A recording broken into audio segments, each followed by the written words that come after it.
Ешкімге ұқсамайтын бір ағамыз бар. Ол партизан Қасым Қайсенов. Қанды қырғыннан аман-есен оралғанда да кісілігін жоғалтпай, мұз боп қатып, су боп қайнап, әбден шынығып оралған нағыз қайсар, нағыз батыр. Көзін берсе де өзін бермеген. Тәнін жарақаттандырса да жанын жарақаттандырмаған. Бауыржан Момышұлы тәрізді әдеби көркем тұлғаға айналғалы тұрған азамат. Бірақ өкінішке орай өзі туралы өзінен басқа ешкім елеулі дүние жазбай кезегін күтіп қартайған тірі кейіпкер. Ұшса биікке самғап, құласа биіктен құлайтын жан.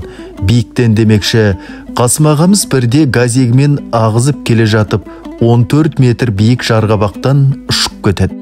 Әйтеуір Құдай сақтап тірі қалады. Тұла бойында таңылмаған сау жері жоқ замандасының көңілін сұрай барған Сырбай Мәуленов: «Я, Қасеке, қанша метр биіктіктен құладыңыз?» дейді күліп.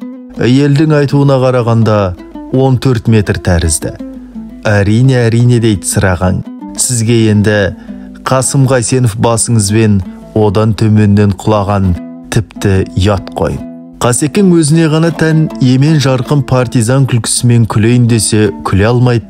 Тұла бойын темірмен құрсап тастаған, сірестіріп жібермейді. Оның үстіне сынған сүйектері қақсап күлдірмей әбден қорланады. Кейінірек біраз уақыт өткен соң Сырбай Мәуленовті қағынған бір мотоцикл қағып кетеді. Ақын ауруханаға түседі. Енді Қасым Қайсенов оның көңілін сұрай барады. «Я, сыраға, бол не жатыс? Не боп қалды?» дейді Қасекең. «Өй, бір қағынған мотоцикл қағып кетіп» дейді сырағаң. «Тәйт, айтпа ондай сөзді. Мотоцикл нес? Бұныңды менен басқа біреу естіп қойып жүрмесін. Ят емес пе? Қазақтың дырдай ақынын орыстың жордай мотоциклі ұрып жығыпты» деген. Бұдан бұлай қарай әлгі мотоциклді КамАЗбен айырбастап айт дейді Қасым ағамыз өзінен өзі мәз болып. Бір күні маған Шерияздан Елеукенов мынандай бір әңгіме айтты. Баспасөз комитетін басқарып жүрген кезім. Өкімет бізге бір уазик берді. Сол уазикке құда түспеген баспа жоқ. Бәрі де өтініш әкеп тастады. Соның бірі Қасекең өз баспасының атынан өлердегі сөзін айтып хат жазыпты. Ол өзі қайғай жағынан да маған аға болады. Қасекеңнің ойы қайткенде де сол машинаны алу. Менің ойым қайткенде де бермеу. Дәлірек айтсам, дұрыс шешімін табу. Қасекеңе берсем, басқалар ренжиді, туысқанын тапты дейді. Басқалардың біреуіне берсем, Қасекең ренжиді, туысқандық сезімнен жұрдай деп боқтайды. Сөйтіп, тұйыққа тіреліп сасып жүргенімде бір банкетте Қасекеңмен қатар отырып қалдым. Ағамыздың қалай шетінін білем. Сөйте тұра, «Қасеке» дедім оған. «Мен сізге осы банкет біткенше өз қолымнан құямда отырам. Рюмкаға емес әрине, бокалға. Соның бәрін тамшысын қалдырмай тауысып отырыңыз. Машина сіздікі болады. Сол аяқ болсын» дейді Қасекең. Келісім солай болған соң, кәдімгі жуан қарым бокалға аузы мұрнынан келтіріп коньяк құйдым да отырдым. Ол тамшы қалдырмай ішті де отырды. Біраздан кейін өзім қорқа бастадым. Ойыннан от шығып, Қасекеңді өлтіріп алсам, масқараның көкесі сонда болар деп, райымнан қайтайын, қояйын мына құйысты деп түйдім. Бірақ Қасекеңнің тоқтар түрі жоқ. Мен қайтқанмен ол қайтпады. Банкеттің аяғына шейін ішті. Қорқатын кісіні тапқан екесің. Армияның коньягі Украинаның горелкасымен салыстырғанда ішімдік пе тәйірі. Ертең таңертең 9-да барам. Машина дайын тұрсын дейді. Сөздің аты сөз, серттің аты серт. Орындауға тура келді. Бірде Қасекең сырқаттанып ауруханаға түсті. Біздер көңілін сұрауға бардық. Барсақ, жатқан жері ауруханаға ұқсамайды. Оңаша бөлме, телевизор, тоңазытқыш бәрі де бар. Комфорт. Біз келді деп Қасекең дастархан жайды.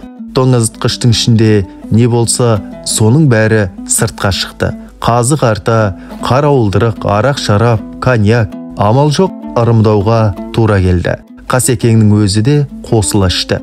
«Қасеке, осы сіз қай жерім ауырады дедіңіз?» «Асқазан ғой баяғы».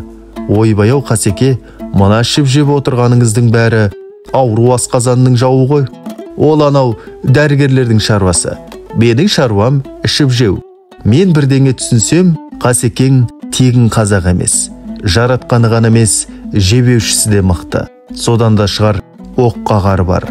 Өзі айтады, бірде Талдықорғанда қарт ойнап отырдық. 2 күн болды қарт ойнап, ішіп жеуден аузымыз босаған жоқ.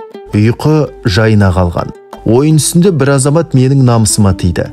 Картасында, қаржысында лақтырып үйден атып шықтым. Түн ортасы ауып бара жатқан шақ, оған қарамай, Алматы қайдасың деп тартып кеттім. Осылай істегенімді білем. Одан кейінгісі есте жоқ. Бір мезгілде оянып көзімді ашсам, таң атып қалыпты. 2 қолым рульде. Алматыға өз үйімнің алдына келіп, аман есен тоқтаппын. Қашан келдім, қалай келдім, түк білмеймін. Бізде кім көп, тірі классик көп.